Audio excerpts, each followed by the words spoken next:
सुप्रभातम। अद्य भवताम सुस्वागतम। आज मैं आप लोगों को पांचवें पाठ जननी तुलवत्सा के शेष अंश से आगे बढ़ रहे हैं।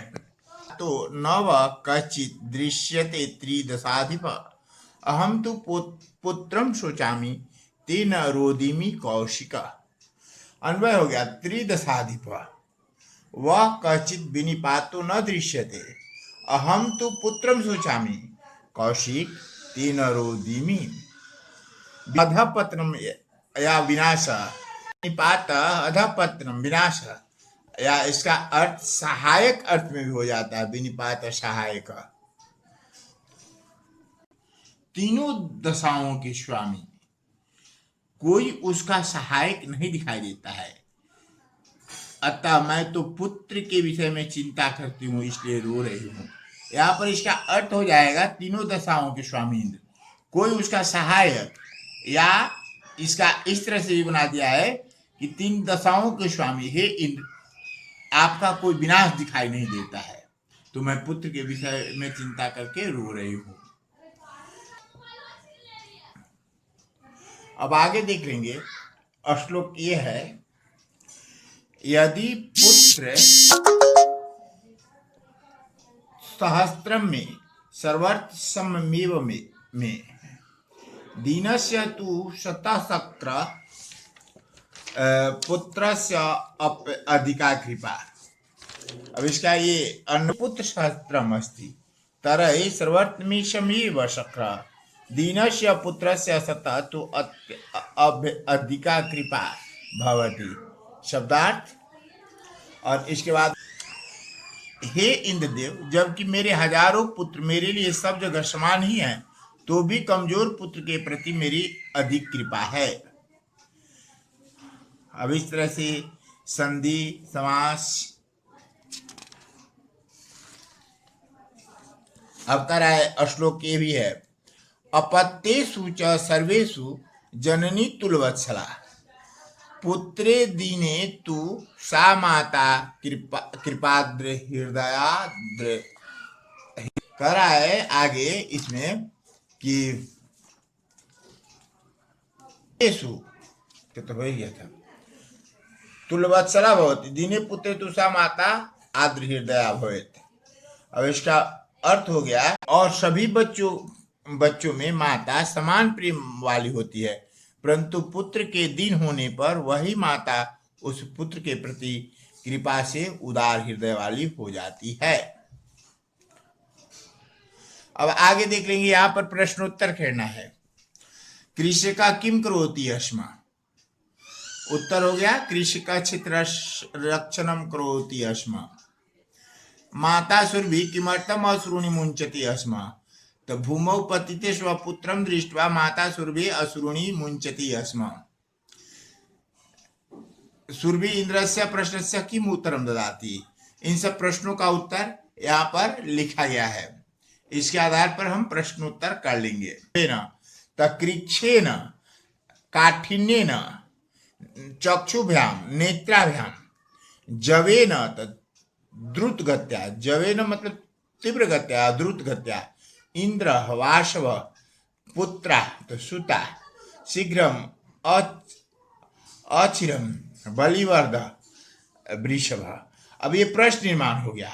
तकृच्छेन केन, सुराधिप तक आ गया, अन्यभ्य तकेभ्य, और हो गया धेनु नाम तो स्त्रीलिंग है, षष्ठी बहुवचन में, तो इसके लिए काशाम कर दिए किम शब्द का। और है सहस्त्राधिकेषु तो संख्यावाचक हो गया, तो कति प्रश्न निर्माण कर देंगे।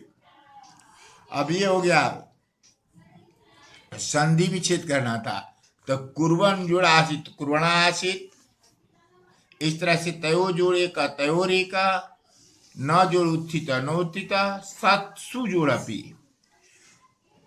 इस तरह से इन प्रश्नों को हम बना लेंगे।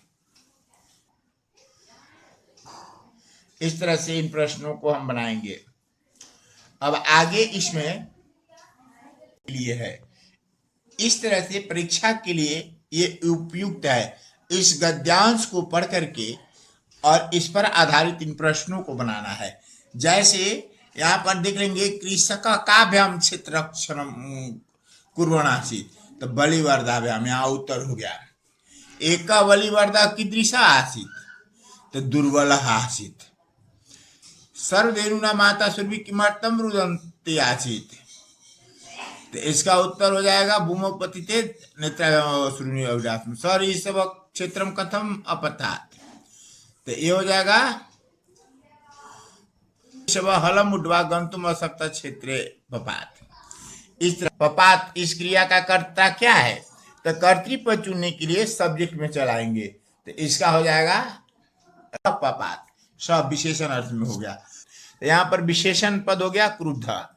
ताम अपृक्षत, अत्र ताम पदम कस्मै प्रयुक्तम, तो ताम स्त्रीलिंग में हो गया, तो सुरभय हो गया। सबल, इसका भी प्राय पद क्या है, तो सबल, तो दुर्बल। इस तरह से परीक्षा में एक गद्यांश दे देता है और इस पर आधारित इन प्रश्नों को बना देता है। तो मैं आशा करता हूं कि मेरे छात्र भी इसको बनाने का प्रयास करेंगे।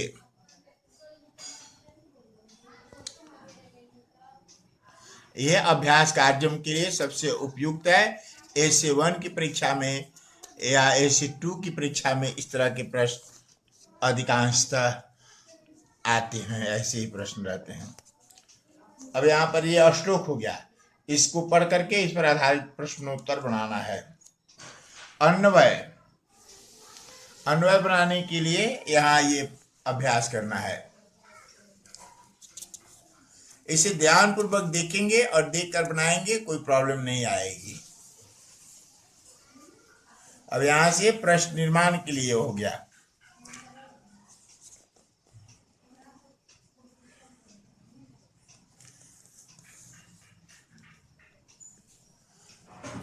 ये घटनाक्रम के लिए इसे अच्छी तरह से देखेंगे और घटनाक्रम के अनुसार सजाएंगे।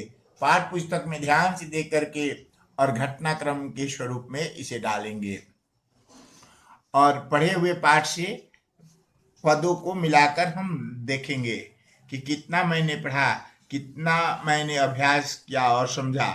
इस कार्य के अंतर्गत प्रायवाची और विप्राय शब्दों को हम कर लेंगे। तावत् शुभ मंगलम इति मे शुभांसा।